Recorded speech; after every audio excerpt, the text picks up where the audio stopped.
2 Corinthians chapter 3, you are letters of Christ.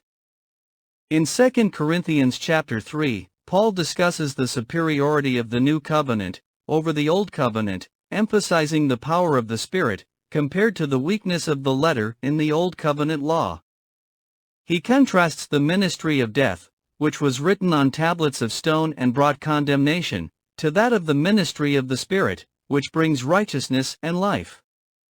Paul also draws a parallel between the veil that covered Moses' face and the spiritual blindness that persists among those who read the Old Testament when they don't know the revelation of Christ.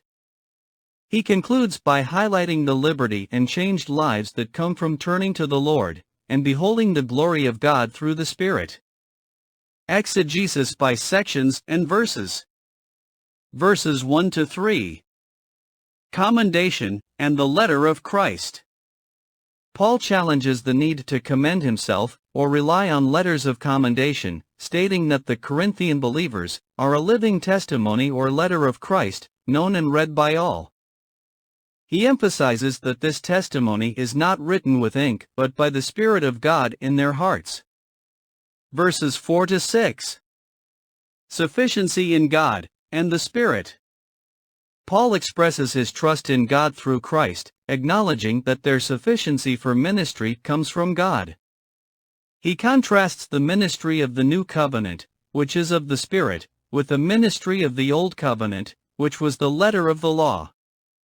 The letter of the law brings death, but the Spirit brings life. Verses 7 to 11. Glory of the new covenant.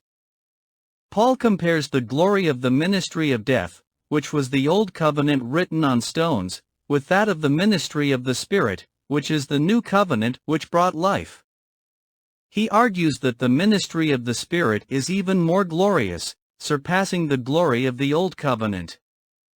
The old covenant, represented by Moses' veiled face, was temporary and passing away, whereas the new covenant remains forever. Verses 12 to 13. Boldness in speech.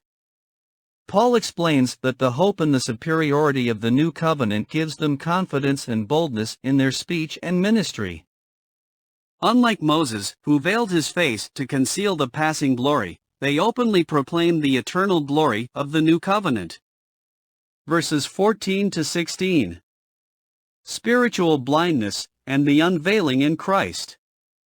Paul addresses the spiritual blindness of some who read the Old Testament, noting that a veil remains over their hearts because they do not see the revelation of Christ. However, when one turns to the Lord, the veil is lifted, and understanding comes through the Spirit. Verses 17 to 18. Liberty and transformation through the Spirit. Paul declares that the Lord is the Spirit, and where the Spirit of the Lord is present, there is liberty. As believers behold the glory of the Lord with unveiled faces, they undergo a transformation, becoming more like Him through the work of the Spirit. Overall summary.